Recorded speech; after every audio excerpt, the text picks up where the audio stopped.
کی وصیت پوری کیوں نہیں کرتے؟ اپنے باپ سے زیادہ نبی کو مقام کیوں نہیں دیتے؟ نبی کی آخری وصیت ہے کہ نماز قائم کرتے رہنا، نماز پڑھتے رہنا۔ بتاؤ نبی کی آخری وصیت پر کس نے عمل کیا؟ پھر آپ کے آخری جملے یہ نکلتے اللہم بالرفیق الاعلی، اے اللہ تو میرا سب سے بہترین دوست ہے۔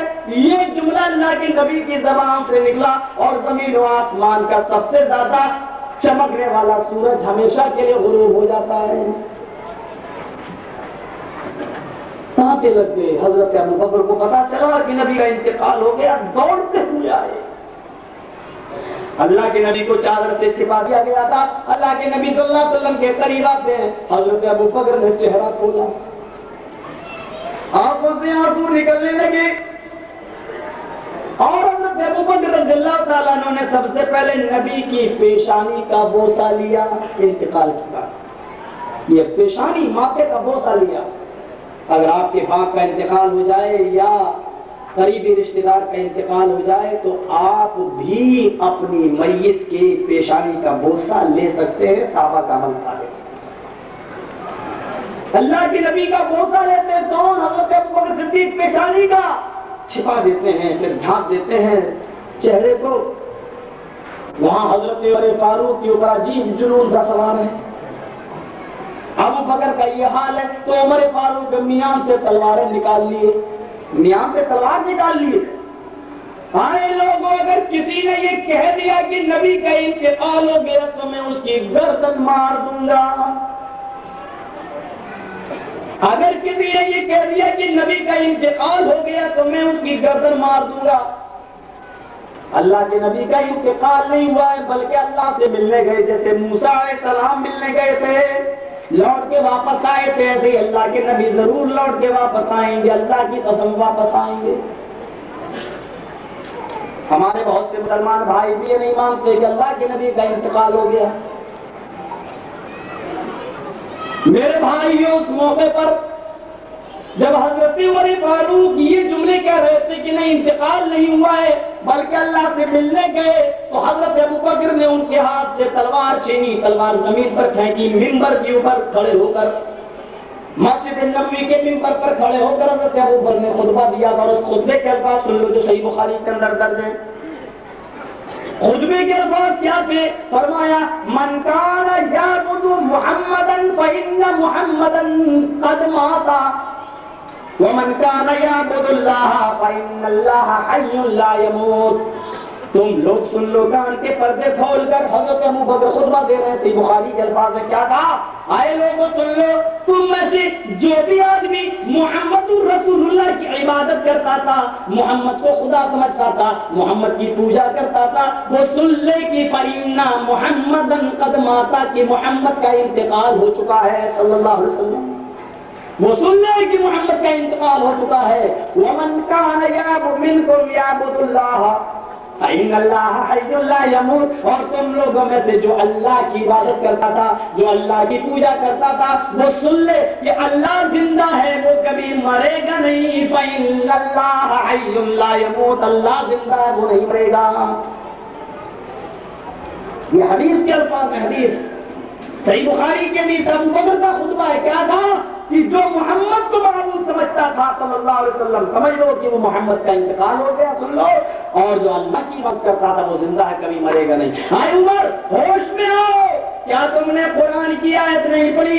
انک میت وانہم میتون، اے نبی آپ کو بھی موت آئے گی اور دنیا والوں کو بھی موت آئے گی۔ اے عمر، یہ سن لو کہ نبی کو بھی موت آ چکی، اب دنیا والوں کو بھی موت آئے گی۔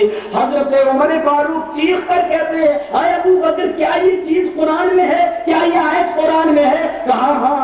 اے ابوبکر، ہاں اے عمر رضی اللہ عنہ، آیت قرآن کے اندر موجود ہے۔ حضرت عمر فاروق کہتے ہیں اگر قرآن کے اندر یہ آیت موجود ہے انک میت وانہم میتون، تو میں بھی مانتا ہوں کہ نبی کا انتقال ہو گیا، میں اپنے مسئلے سے رجوع کر رہا ہوں۔ اے ابوبکر، مجھے ایسا لگ رہا ہے جیسے قرآن کی یہ آیت آج ہی نازل ہو رہی ہو، مجھے معلوم نہیں تھا کہ یہ قرآن کے اندر آیت نازل ہوئی ہے۔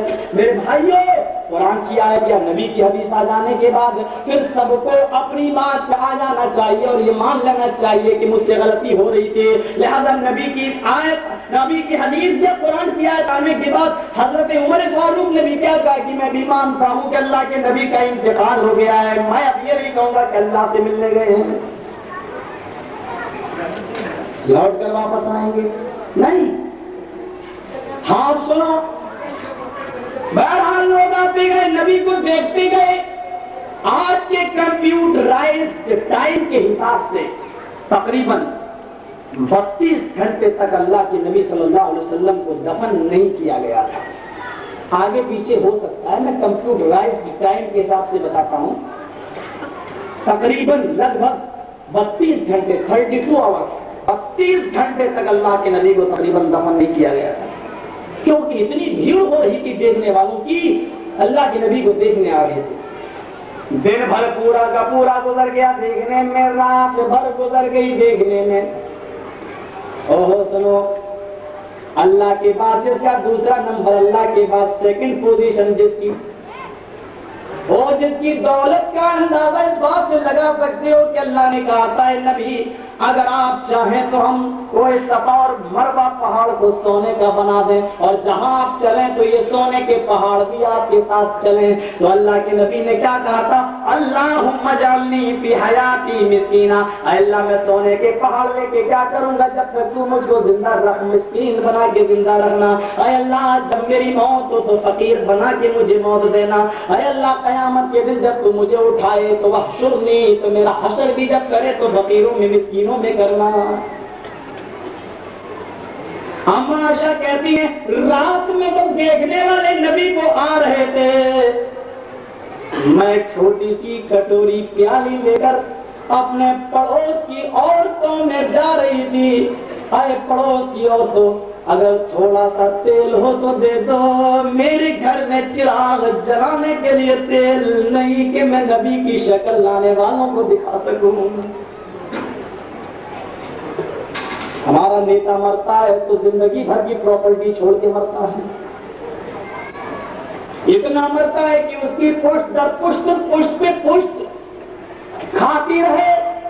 اور میرے بھائیوں غور کرنا، اللہ کا پیارا حبیب ساری دنیا کا بادشاہ ہی سمجھو، اور ایسا بادشاہ اٹل جی کی حکومت تو ہندوستانیوں پہ چلتی ہے، مشرف کی حکومت تو صرف پاکستانیوں پہ چلتی ہے، اور شاہباز کی صرف سعودیوں پہ چلتی ہے، اور ستار کی صرف عراقیوں پہ چلتی ہے. لیکن محمد رسول اللہ کی حکومت تو ساری دنیا کے مسلمانوں کے دلوں پر چلتی ہے، اور آج بھی چلتی ہے اور قیامت تک چلتی رہے گی.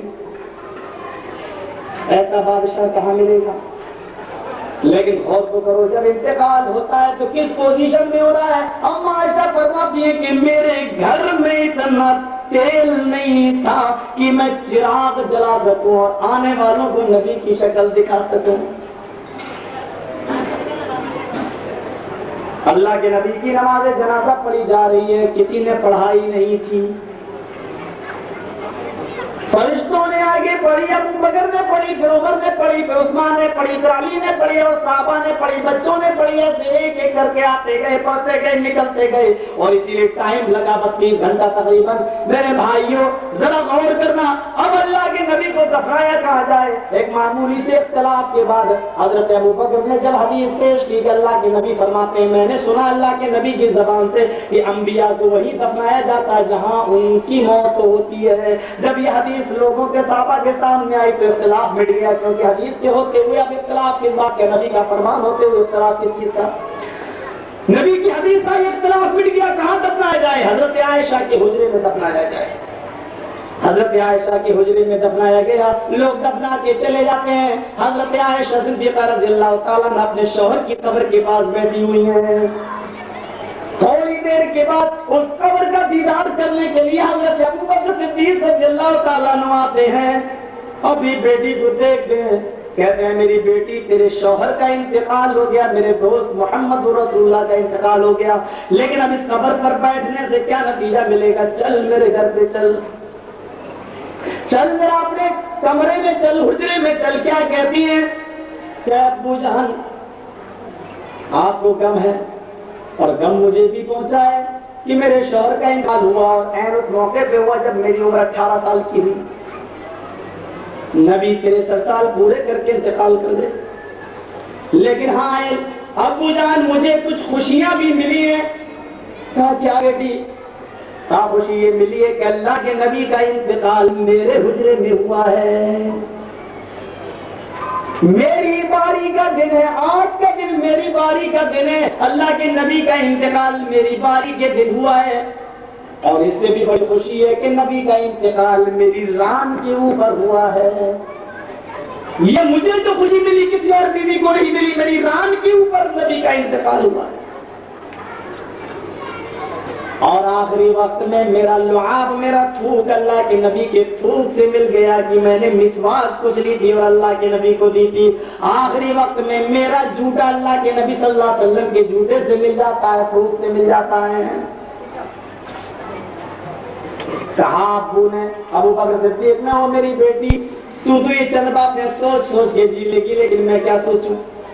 لیکن میں یہاں جو آیا ہوں، اے میری بیٹی، میں تجھے یہ سب سننے کے لیے تجھ سے نہیں آیا ہوں، بلکہ میں تو اس لیے تیرے پاس آیا ہوں. اے میری بیٹی، آج سے 10 سال پہلے تو میرے پاس آئی تھی. میں تجھ کو لے کے گھر سے آیا تھا اور تو نے اپنا خواب پیش کیا تھا. 3 چاند آسمان سے ٹوٹے، سب سے زیادہ چمکنے والا چاند سب سے پہلے ٹوٹ کر تیرے حجرے میں گرا. تو نے جو خواب دیکھا تھا، میں نے کہا تھا اللہ کے نبی سے خواب کی تعبیر نہ پوچھنا، جب یہ خواب پورا ہوگا تو میں خود بتا دوں گا. او میری بیٹی، آج اس خواب کا پہلا چاند پورا ہو رہا ہے. میں تجھے یہ بتانے آیا ہوں، سب سے زیادہ چمک کرنے والا چاند جو ٹوٹ کر تیرے حجرے میں سب سے پہلے گرا تھا، وہ جناب محمد رسول اللہ صلی اللہ علیہ وسلم تھے. اس سے زیادہ چمکنے والا کوئی چاند نہیں. اور یہی سب سے پہلے انتقال کر گئے اور یہی تیرے حجرے میں سب سے پہلے ٹوٹ کر گرے ہیں، یعنی دفن ہو گئے ہیں. او میری بیٹی، اب تیری زندگی میں صرف 2 چاند اور باقی رہ گئے جو تو اپنی زندگی میں دیکھے گی. یہ پہلا چاند ہے جو ٹوٹ کر تیرے حجرے میں گرا. اب حضرت عائشہ اپنے باپ کا چہرہ دیکھیں، نبی کی قبر دیکھیں. او میرے ابو، پہلے کیوں نہیں بتایا تھا؟ 10 سال بعد مجھے میرا خواب کیوں یاد دلایا؟ اب بیٹی میں کیا کروں، میں نے تو وعدہ کیا تھا کہ جب وہ خواب پورا ہوگا تو میں تجھے بتا دوں گا. ٹھیک 2 سال 2.5 سال کے بعد حضرت ابو بکر صدیق کا بھی انتقال ہو جاتا ہے اور نبی کے بغل میں حضرت ابو بکر صدیق کو بھی دفن کر دیا جاتا ہے. جس وقت ابو بکر صدیق کو دفن کیا جا رہا تھا، حضرت عائشہ سمجھ گئی کہ دوسرے نمبر پہ چمکنے والا چاند ٹوٹ گیا اور آج یہ بھی میرے حجرے میں دفن ہو رہا ہے. تیسرا چاند باقی تھا. اس حجرے میں 3 ہی قبروں کی جگہ تھی بس. ایک تو اللہ کے نبی کی ہو چکی ہے، حضرت ابو بکر کی ہو چکی ہے. تیسری جو جگہ باقی تھی، حضرت عائشہ نے لوگوں میں اعلان کر دیا، لوگوں سن لو، اس قبر میں کوئی بھی دفن نہیں ہوگا. میں چاہتی ہوں کہ میرے انتقال کے بعد مجھے نبی کے سائیڈ میں دفن کیا جائے.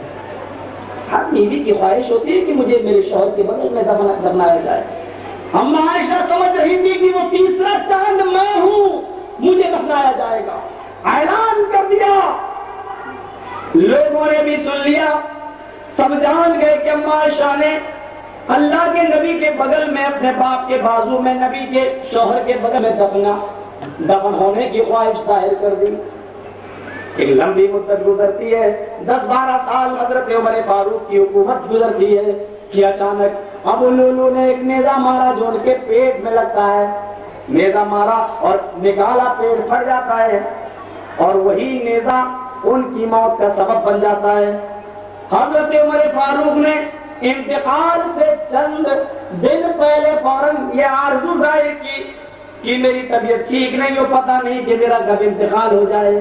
پیٹ کا بھی پھٹ چکا ہے، خون کا بھی بہ چکا ہے، اس لیے لوگوں جاؤ حضرت عائشہ صدیقہ رضی اللہ تعالیٰ عنہا سے کہنا کہ جس قبر کی جگہ کو آپ نے اپنے نام لکھ لیا ہے، یعنی جس میں آپ دفن ہونے کی خواہش ظاہر کر چکی ہیں، حضرت عمر کی خواہش ہے کہ مجھے نبی کے بغل میں اور ابو بکر کے سائیڈ میں دفن ہونے کا موقع مل جائے. وہ لوگوں اما عائشہ سے صرف سوال کرنا، اگر وہ رونے لگے یا اگر وہ ہچکچائیں تو ان سے زبردستی وہ جگہ نہ لینا، یہ ان کا حق ہے، اگر وہ مجھے دے دیں تو یہ ان کی کرم فرمائی ہوگی۔ دو لوگ جاتے ہیں، حضرت عائشہ نے ان کی مہمان نوازی کی۔ اما عائشہ پوچھتی ہیں کہ حضرت عمر کی طبیعت کیسی ہے؟ بتایا موت و زندگی کی کشمکش میں ہے۔ کہا ٹھیک ہے، بولو کیسے آئے ہو؟ لوگوں نے بتایا کہ اما عائشہ میں اس لیے آیا ہوں کہ حضرت عمر فاروق نے یہ پرچہ لے کے بھیجا ہے۔ وہ پرچے کو کھولتی ہیں، آنکھوں سے آنسو جاری ہو جاتے ہیں، رونے لگتی ہیں۔ اے عمر، یہ تم مجھ سے کون سی چیز مانگ بیٹھے ہو؟ اے عمر، یہ مجھ سے کون سی چیز مانگ بیٹھے ہو؟ میں اپنے شوہر کے بغل میں دفن ہونے کی خواہش کر رہی تھی اور یہی سہارا لے کر میں جیتی رہی، یہی سہارا لے کر میں اب تک جیوت رہی، زندہ رہی۔ اے عمر، آخری وقت میں تم نے مجھ سے وہ حق بھی چھین لیا، وہ مجھ سے وہ جگہ بھی مانگ لی جس جگہ کو سوچ سوچ کے میں جیتی رہی کہ چلو کوئی بات نہیں کہ اللہ کے نبی کا انتقال ہو گیا، جب میرا انتقال ہوگا تو نبی کے بغل میں دفن ہو جاؤں گی، میں یہ سوچ سوچ کر جیتی رہی۔ اے عمر، یہ تو مجھ سے کیا مانگ بیٹھے؟ روتی ہیں۔ حضرت عمر فاروق کے وہ غلام، وہ تو قاصد کہتے ہیں اما عائشہ اگر آپ رو رہی ہیں تو انہوں نے منع کر دیا تھا کہ اگر اما عائشہ رونے لگیں تو ان سے زبردستی نہ کرنا، یہ ان کا حق ہے، میں جا رہا ہوں۔ کل لوگ جاؤ، بیٹھ جاؤ۔ ایک پرچہ لکھتی ہیں اور پرچہ ان دونوں لوگوں کے ہاتھوں میں دیتی ہیں اور کہتی ہیں اے میرے ساتھیو، تم اس چوکھٹ پہ آئے ہو جس چوکھٹ سے کوئی خالی ہاتھ واپس نہیں جاتا ہے، یہ محمد رسول اللہ صلی اللہ علیہ وسلم کی زندگی کا معمول تھا۔ پھر میری چوکھٹ پہ تم آئے ہو، میں تمہیں خالی ہاتھ یہاں سے کہاں کیسے بھیج دوں؟ حضرت عمر نے جو سوال کیا ہے میں اس سوال کو رائے گا نہیں، رونے کا تذکرہ حضرت عمر سے نہ کرنا، ورنہ وہ جگہ لینا گوارا نہ کریں گے۔ یا یہ پرچہ دے دینا اور کہہ دینا کہ حضرت عمر کا جب انتقال ہوگا تو خوشی خوشی ان کو اس جگہ میں دفن کر دیا جائے گا جس جگہ کو حضرت عائشہ نے اپنے نام کر رکھا ہے۔ حضرت عمر کے پاس جب یہ خبر پہنچتی ہے تو وہ خوش ہو جاتے ہیں، لیکن انتقال سے چند لمحے پہلے پھر کہتے ہیں اے لوگوں، میرا انتقال ہو جائے، میری لاش کو، میرے جنازے کو، میری میت کو حضرت عائشہ کے حجرے کے پاس رکھ کر آخری مرتبہ پھر ایک بار اجازت لے لینا، کہیں ایسا نہ ہو کہ آخری وقت میں شاید حضرت عائشہ اپنے دل کو کنٹرول نہ کر سکیں اور شاید وہ جگہ نہ دیں، اس لیے آخری بار پھر اجازت لے لینا۔ لہذا صحابہ کرام نے حضرت عمر فاروق کی جنازے کو، میت کو ان کے حجرے کے سامنے رکھ کر حضرت عائشہ سے اجازت مانگی۔ حضرت عائشہ نے آنکھوں کے آنسوؤں کے ساتھ، جو آنسو بہ رہے تھے اس بہتے ہوئے آنسوؤں کے ساتھ کہا ہے حضرت عمر فاروق کو خوشی خوشی اس جگہ پہ دفن کر دو جہاں میں دفن ہونا چاہتی تھی۔ لہذا دنیا نے نظروں نے دیکھا، سورج اور چاند نے دیکھا کہ حضرت عمر فاروق کو اسی حجرے میں دفن کیا جا رہا تھا، نبی کے بغل میں، ابو بکر کے سائیڈ میں، اور حضرت عائشہ زور زور سے کہہ رہی تھی اے میری بہنوں، اے میری ماں، اے عورتوں، یہ میرے خواب کا تیسرا چاند ہے جو ٹوٹ کر میرے حجرے میں، میری زندگی میں گر گیا۔ یہ تیسرا چاند ہے جو ٹوٹ کر میرے حجرے میں گرا۔ اپنی جگہ دوسروں کو دے دیتی تھی یا پراپرٹی دوسروں کی ہم قبضہ کیے بیٹھے۔ یہ مسلمان ہیں کہ جنہیں دیکھ کے شرمائیں؟ یہود۔ یہ نبی کی زندگی کا آخری منظر اور آخری حالات جو ہم نے آپ کے سامنے رکھے ہیں، اس کو ہم اپنے سامنے رکھ کر سوچیں کہ آج نبی اکرم کا ایک ایک دن کس طریقے سے گزرا ہے اور آج ہمارا دن کس طریقے سے گزر رہا ہے۔ میرے بھائیو، دعوت و تبلیغ میں پریشانیاں تو اٹھانا ہی پڑتی ہیں، اور جب تمہیں کوئی پریشانیاں آیا کرے تو جناب محمد رسول اللہ کو یاد کر لیا کرو، تم ان سے زیادہ تو پاک نہیں ہو, ان سے زیادہ تو نیک نہیں ہو. وہ لوگوں, ان کو بھی تو لوگوں نے اتنا مارا کہ یہ پیشانی سے خون گرتا تھا اور پیروں میں جم جاتا تھا. کیا تم نے طائف کا واقعہ نہیں دیکھا ہے کہ لوگوں نے ملک طائف میں اتنا مارا کہ پیشانی پھٹ جاتی ہے, ماتھا ٹوٹ جاتا ہے. اللہ زاد المعاد میں ابن قیم لکھتے ہیں اتنا خون گرا نبی کی پیشانی سے کہ اللہ کے نبی کے پیروں میں جم جاتا ہے. اور جوتے اللہ کے نبی اتارتے ہیں تو جوتے نہیں اتار پاتے خون کے جم جانے کی وجہ سے. اور وہ فرشتے آ کر کہتے ہیں اے اللہ کے نبی, میں برق الجبل ہوں, پہاڑوں کا فرشتہ ہوں, اگر آپ کہیں تو اس آگ کو اٹھا کر پہاڑ پہ لے جا کے پٹک دوں, اور آپ کہیں تو ان طائف والوں کو دو پہاڑیوں کے بیچ میں لے جا کر مسل دوں, پیس دوں. اے اللہ کے نبی بتاؤ میں کیا کروں؟ اللہ کے نبی نے کہا اے فرشتوں, مجھے تمہاری مدد کی ضرورت نہیں ہے. جہاں طائف والوں کا مسئلہ یہ آج انہوں نے مجھے مارا, میری پیشانی سے خون نکالا ہے, کوئی بات نہیں, یہ مجھے جانتے نہیں ہیں. فرشتوں نے کہا اللہ کے نبی پھر آپ کی کیا مرضی ہے؟ کہ میری مرضی یہ ہے اللہم اہد قومی فإنہم لا یعلمون. اے اللہ, یہ میری قوم کے لوگ ہیں جو جانتے نہیں ہیں. اے اللہ, میری قوم کو ہدایت دے, یہ جانتی نہیں کہ میں اللہ کا نبی ہوں. اس طریقے سے آپ ان کے سامنے پیش آتے تھے. حضرت فاطمہ چھوٹی سی ہیں, حضرت فاطمہ چھوٹی سی ہیں, 4 سال, بعض روایات کے مطابق 5 سال کی عمر ہے. اور آپ جانتے ہیں 4 سال کی 5 سال کی بچیاں کیا کرتی ہیں؟ گڑیاں کھیلتی ہیں, زمین پہ لوٹتی ہیں, مٹی کے گھر بناتی ہیں. حضرت فاطمہ چھوٹی سی ہیں اور اللہ کے نبی مکے کے بازار میں تبلیغ کر رہے ہیں. بولو لا الہ الا اللہ. اے لوگوں, اپنی زبان سے لا الہ الا اللہ کہہ دو, کامیاب ہو جاؤ گے. اور مکے کے بازار میں لوگ اتنا نبی کو مارتے ہیں, اتنا مارتے ہیں کہ اللہ کے نبی کا سر پھٹ جاتا ہے, خون سر سے گرنے لگتا ہے. حضرت فاطمہ 4-5 سال کی ہیں. کسی نے کہا او بیٹی فاطمہ, تو یہاں گڑیوں سے کھیل رہی ہے, تو یہاں پتھر سے کھیل رہی ہے, تو یہاں مٹی سے کھیل رہی ہے. مکے میں اپنے باپ کو جا کر دے کہ بے ہوش تیرے باپ پڑے ہیں, کافروں نے بہت تیرے باپ کو مارا. حضرت فاطمہ چھوٹی سی ہے, اپنے باپ کی پٹنے کی خبر سنتی ہیں, مار کھانے کی خبر سنتی ہیں, دوڑتی ہوئی جاتی ہیں, بھاگتی ہوئی جاتی ہیں, اپنے باپ کو بے ہوش دیکھتی ہیں. 4 سال کی بچی اپنے باپ کے خون کے قطروں کو چہرے پہ چڑھے ہوئے اور سڑے ہوئے خون کو اپنی اوڑھنی سے پوچھتی جاتی ہیں اور کہتی ہیں کافروں, تم نے میرے اس باپ کو مارا ہے. اے کافروں, تم نے میرے اس باپ کو ستایا ہے. اللہ کی قسم کہ آج تک میرے باپ نے کبھی جھوٹ نہیں بولا, میرے باپ نے آج تک کسی کو گالی نہیں دی. میرے اس باپ کو تم نے مارا ہے کہ آج تک میرے باپ نے کسی کی امانت میں خیانت نہیں کی. اور لوگوں, تم نے میرے باپ کو کیوں مارا؟ میرے اس باپ کو تم نے ستایا ہے جس نے آج تک کسی کو نہیں ستایا. یہ روتی جا رہی ہیں اور اپنے باپ کے چہرے سے خون کو صاف کرتی جاتی ہے کہ اچانک اللہ کے نبی صلی اللہ علیہ وسلم کے چہرے پر حضرت فاطمہ کی آنکھوں سے گرنے والے آنسو کے چند قطرے ٹپک جاتے ہیں. ان گرم گرم آنسو نے آب حیات کا کام کیا. اللہ کے نبی صلی اللہ علیہ وسلم کو ہوش آ جاتا ہے. اپنی بیٹی کے آنکھوں سے گرنے والے آنسوؤں کو دیکھتے ہیں تو سر پہ لگی ہوئی چوٹ بھول جاتے ہیں. اٹھ کے کہتے ہیں اے کافروں, تم نے میری اس بیٹی کے آنکھوں سے آنسو نکلوائے ہیں کہ جس کو ہم نے بڑے پیار سے ناز و نخرے سے پالا ہے. اے لوگوں, تم نے مجھے اتنا مارا, جتنا مارا میرا سر پھٹا, لیکن تمہاری مار کھانے سے مجھے اتنی تکلیف نہ ہوئی جتنی تکلیف مجھے میں اپنی بیٹی کے آنکھوں میں آنسو دیکھ کر ہو رہی ہے. جتنی تکلیف تم نے میری بیٹی کو آنکھوں میں آنسو پہنچا کر دی ہے, اس سے وہ کہیں بڑھ کر ہے اس تکلیف سے جو مجھے تم نے دی ہے.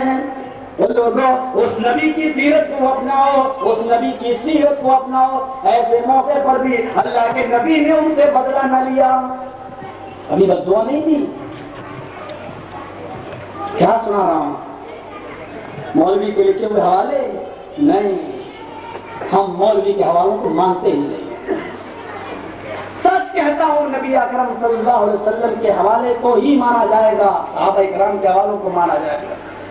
مولوی جرجیز کی بات، مفتی صاحب کی بات، علامہ صاحب کی بات نہیں مانی جائے گی۔ دین کے اندر سکہ چلے گا تو جناب محمد رسول اللہ کا چلے گا، بات چلے گی تو جناب محمد رسول اللہ صلی اللہ علیہ وسلم بھی چلے گی۔ سنو میرے بھائیوں، عرش والے کا کے علاوہ دوسرے سے ماننا شرک باللہ کہلاتا ہے۔ جو اللہ کے دربار کو چھوڑ کر غیر اللہ کے دربار پہ جائے اس کو شرک باللہ کہتے ہیں، اور جو نبی کے قول و فعل اور عمل کو چھوڑ کر غیروں کے قول و فعل و عمل پر عمل کرے اس کو شرک بالرسالت کہتے ہیں۔ اللہ کے ساتھ شرک کرنا بھی حرام، رسول کے ساتھ دوسرے کو شریک کرنا بھی حرام۔ اللہ کے علاوہ دوسرے کی پوجا نہیں کی جائے گی، نبی کے علاوہ کسی اور کی بات کو حجت و دلیل نہیں مانا جائے گا۔ فلا ربک لا یؤمنون حتی یحکموک فیما شجر بینہم۔ او رب العالمین نے کیا کہا ہے؟ نبی تیرے رب کی قسم، تو اللہ کبھی سورج کی قسم کھاتا ہے، والشمس وضحاها، تو کبھی ضحا چاش ناشتے کے وقت کی قسم کھاتا ہے۔ اللہ کبھی فجر کی قسم کھاتا ہے تو کبھی عصر کی قسم کھاتا ہے۔ لیکن اے محمد صلی اللہ علیہ وسلم، تیری بات مجھے اتنی پسند ہے کہ تیری بات کو منوانے کے لیے میں چاند و سورج کی قسم نہیں بلکہ اپنی عزت کی قسم کھا کے کہتا ہوں، فلا وربک، تیرے رب کی قسم میں نبی، یہ دنیا والے مومن ہو ہی نہیں سکتے جب تک کہ وہ تیری بات کو بلا چو چرا، بلا کچھ پسو پیش کے مان نہ لیں، بلا کچھ کہے۔ مایا بی جی امبیڈکر نظام چلانا چاہتے ہیں، شیو سینا شنکر بھگوان کے قانون کو نافذ کرنا چاہتی ہے،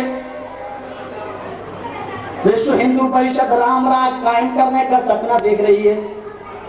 میں تم سے پوچھنا چاہتا ہوں، یہ تو بتاؤ کہ تمہارے پاس تو جناب محمد رسول اللہ صلی اللہ علیہ وسلم کی لائف سیرت ہے، نبی کی زندگی کا کوئی ایک ایسا منٹ تو دکھا دو کہ جو ہماری رہنمائی نہ کر رہا ہو۔ مسلمانوں کی شادیاں دیکھو، ہو افسوس ہوتا ہے، مسلمان شادی میں کارڈ چھاپتا ہے، کیا لکھتا ہے؟ شادی کارڈ اوپر۔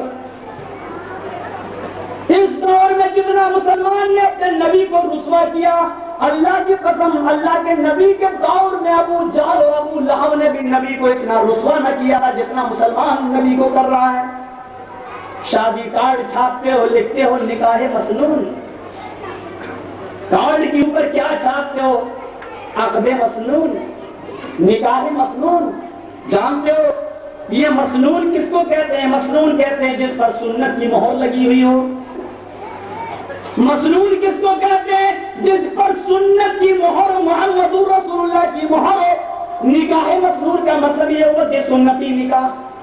نکاح مسنون کا مطلب یہ ہوتا ہے کہ وہ نکاح جیسا نبی نے کر کے بتایا ہے۔ اور ذرا بتاؤ، کارڈ چھاپتے ہو نکاح مسنون اور نکاح کرتے ہو نکاح شیطان۔ کارڈ چھاپتے ہو نکاح مسنون، شادی کرتے ہو نکاح ملعون۔ کیا اللہ کے نبی کا نکاح ایسا ہی تھا کہ شادی ہو 5-6 ہجڑے آئے ناچنے، 10-12 بھڑوے بھی آئے ناچنے، سرائے پہ بھی ہاف آستین کے کپڑے پہن کے آئے، دولہا کے نظارے کریں؟ اتنا بڑھن کے آتی ہیں جیسے لگتا ہے کہ ان سب کا نکاح اس سے ہو رہا ہے۔ کیا ایسا ہی نکاح مسنون تھا کہ اتنی لپسٹک لگائیں کہ بیچارہ پان میں لگا ہوا کتھا بھی شرمانے لگے؟ اتنے بڑے بڑے ناخن عورتوں نے رکھنا شروع کر دیے، لگتا ہے جیسے شادی کے بعد اپنے آدمی کو نوچ کے کھائے گی۔ یہ نکاح ہے، کارڈ میں چھاپتے ہو نکاح مسنون، شرم نہیں آتی، حیا نہیں آتی۔ ویڈیو کیسٹ بن رہی ہے، صاحب مولانا صاحب آئے، مولوی کو ہمت نہیں، کہہ رہے ہٹ، شادی کون سی سی بی آئی اور سی آئی ڈی لگی ہوئی ہے اس کے پیچھے۔ مولانا صاحب سوچتے ہیں چلو کم سے کم شادی کے بعد جہاں جائیے ویڈیو کیسے چلے گی وہاں مجھے بھی لوگ دیکھیں گے۔ فلمی دنیا میں کام کرنے کا موقع نہیں ملتا تو چل گھر گھر تو پہنچ جائیں گے۔ اتنا ہی شوق ہے مولوی کو تو فلم انڈسٹری میں چلے جا، نکاح پڑھانے کے کام آئے گا ہیرو لوگوں کا۔ وہ لوگ سوچو تو صحیح،